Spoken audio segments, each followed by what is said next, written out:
Halo guys, balik lagi di channel Menggagas bareng gue Ariel. Di kesempatan kali ini kita bakalan ngebahas terkait dengan kasus penganiayaan Dr. Koas yang sedang viral baru-baru ini.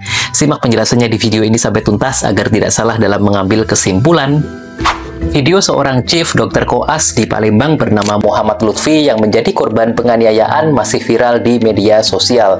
Penganiayaan diduga dipicu oleh Dr. Koas bernama Lady Aurelia Pramesti yang tidak terima dengan jadwal jaga saat hari Natal dan Tahun Baru.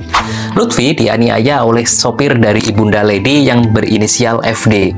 Pengacara keluarga Lady Aurelia, Titis Rahmawati, itu mengungkapkan bahwa Lady Aurelia ini merasakan ketidakadilan dalam pembagian jadwal jaga. Alhasil, ia merasa beban yang ditanggungnya terlalu berat. Selain itu, kata Titis, Lady Aurelia juga merasa tidak mendapatkan perlakuan yang sama seperti dokter koas lainnya. Ia kemudian juga meminta agar pengaturan jadwal piket jaga dokter koas diubah.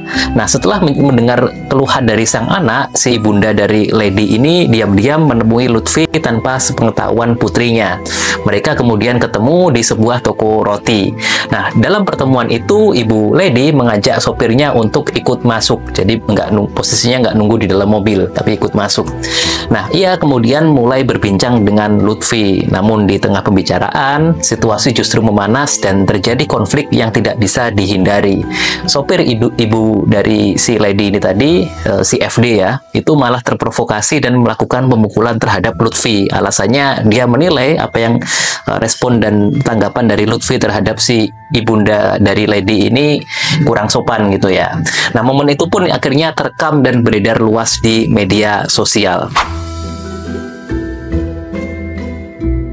Sebelum ditetapkan sebagai tersangka, FD telah lebih dulu menyerahkan diri ke Mapolda Sumatera Selatan diantar oleh kuasa hukumnya yang tidak lain tidak bukan adalah Titis Rahmawati pada Jumat 13 Desember 2024. Polisi kemudian menjerat FD dengan pasal 351 ayat 2 Kitab Undang-Undang Hukum Pidana dengan ancaman pidana paling lama 5 tahun.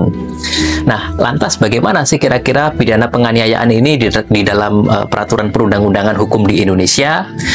Diatur di dalam pasal 351 KUHP yang mana bunyinya di ayat 1 adalah penganiayaan itu diancam dengan pidana penjara paling lama 2 tahun 8 bulan atau pidana denda paling banyak 4,5 juta rupiah. Nah, kemudian di ayat 2-nya diatur jika perbuatan mengakibatkan luka-luka berat yang bersalah diancam dengan pidana penjara paling lama 5 tahun. Nah, kemudian apa sih sebenarnya penganiayaan itu? Definisinya seperti apa gitu? Nah, menurut jurisprudensi atau berdasarkan putusan-putusan pengadilan yang sudah menjadi pedoman ya, itu ada 3 bentuk dari penganiayaan, yaitu yang pertama, sengaja menyebabkan perasaan tidak enak atau penderitaan, kemudian yang kedua bisa berupa menyebabkan rasa sakit, dan yang ketiga bisa berupa menyebabkan luka. R. Susilo dalam bukunya berjudul Kitab Undang-Undang Hukum Pidana KUHP serta komentar-komentarnya lengkap pasal demi pasal memberikan contoh mengenai apa yang dimaksud dengan perasaan tidak enak, rasa sakit, luka, dan merusak kesehatan sebagaimana termasuk dalam kategori penganiayaan. Nah, yang pertama, perasaan tidak enak itu misalnya mendorong seseorang untuk terjun ke kali sehingga basah, terjun ke sungai basah, atau menyuruh orang untuk berdiri di terik matahari dan sebagainya. Jadi hal-hal yang seperti itu kan pasti memberikan rasa tidak enak untuk orang yang bersangkutan. Nah, kemudian yang kedua, rasa sakit. Nah, rasa sakit ini bisa berupa mencubit, mendupak, memukul, menepeleng, dan sebagainya. Kemudian yang ketiga ada luka. Nah, mengakibatkan luka ini biasanya bisa berupa mengiris, memotong, menusuk dengan pisau, dan lain-lain. Kemudian yang terakhir itu merusak kesehatan, misalnya orang sedang tidur, ada orang sedang tidur dan berkeringat, kemudian dibuka jendela kamarnya, nah sehingga orang itu masuk angin. Ini juga menurut R. Susilo bisa masuk dalam kategori penganiayaan. Nah, dalam kasus penganiayaan yang sedang viral ini, yang dilakukan terhadap Lutfi ini dilakukan dengan cara memukul dan mengakibatkan luka yang memerlukan perawatan di rumah sakit. Sehingga bisa dikategorikan ya, nanti tergantung pembuktian di pengadilan, tetapi bisa juga dikategorikan menyebabkan luka yang cukup berat dan pelakunya dijerat dengan pasal 351 ayat 2 KUHP dengan ancaman pidana penjara paling lama 5 tahun.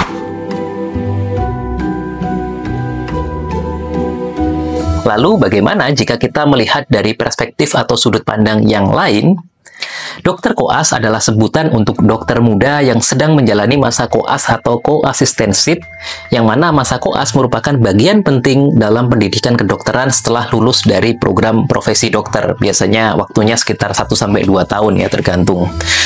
Masa koas ini dipenuhi dengan berbagai tantangan yang harus dihadapi.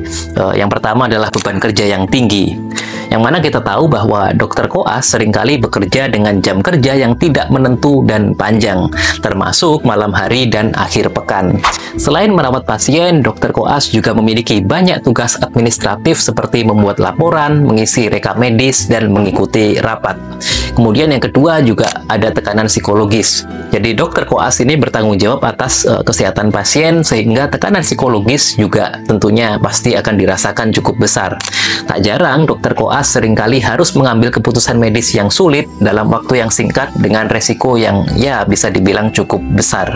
Kemudian yang ketiga juga bisa berupa adaptasi dengan lingkungan kerja, yang mana di dalam rumah sakit terdapat hierarki, terdapat tingkatan-tingkatan yang dalam tanda kutip cukup jelas ya, antara dokter senior, dokter koas, dan tenaga medis lainnya. Dokter koas di sini harus belajar untuk beradaptasi dengan hierarki ini, bagaimana menempatkan dirinya. Nah, selain itu juga setiap rumah sakit memiliki prosedur kerja yang berbeda-beda, sehingga dalam hal ini dokter koas harus mempelajari dan mengikuti prosedur tersebut. Dan yang terakhir adalah permasalahan yang cukup umum, yaitu terkait dengan kurang tidur. Karena faktor-faktor yang sudah saya sebutkan di awal tadi, imbasnya adalah, efeknya adalah kurang tidur.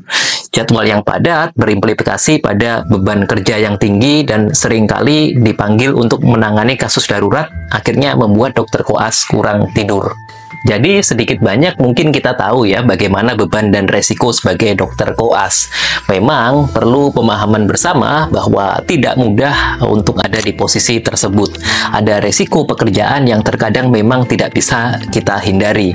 Tak peduli background keluarganya mau orang dari kalangan seperti apa, semuanya bisa saja dihadapkan pada risiko pekerjaan seperti harus bertugas di saat momen Natal dan Tahun Baru. Dan keluarga tidak ada salahnya untuk memahami resiko sebagai dokter koas sejak awal. Jadi ya memahami memang resikonya seperti itu, jadi ya mungkin bisa lebih menerima dan tidak terlalu tidak terlalu reaktif gitu. Mungkin di sisi yang lain seperti itu. Nah, alih-alih memaksa untuk minta ganti jadwal, mungkin masih ada alternatif lain ya, barangkali ya bisa dilakukan terlebih dahulu konsultasi ke psikolog atau psikiater apabila memang benar-benar mengalami masalah psikologis seperti stres atau masalah kejiwaan lainnya. Jadi alih-alih melakukan negosiasi, alih-alih untuk memaksakan untuk mengganti jadwal, mungkin alternatif untuk menyelesaikan permasalahan pribadi bisa ditempuh terlebih dahulu. Jadi konflik yang muncul karena perdebatan soal jadwal seperti ini mungkin akan bisa lebih diminimalisir. Nah, salah satu yang turut menjadi sorotan adalah ucapan dari pengacara keluarga Lady, yaitu Titis Rahmawati, yang menyatakan bahwa untuk masyarakat, kita mohon jangan menjudge. Berbijaklah di media sosial. Saat ini ada undang-undang ITE. Melihat hal ini, banyak dari netizen yang justru semakin resisten atau semakin beradang ya. Tindakan ini dinilai netizen berlebihan karena memiliki nada mengancam menggunakan undang-undang ITE. Secara substansi, apa yang dikatakan oleh Titis pada intinya adalah mengingatkan masyarakat agar bijak bermedia sosial, dan itu memang sah-sah saja.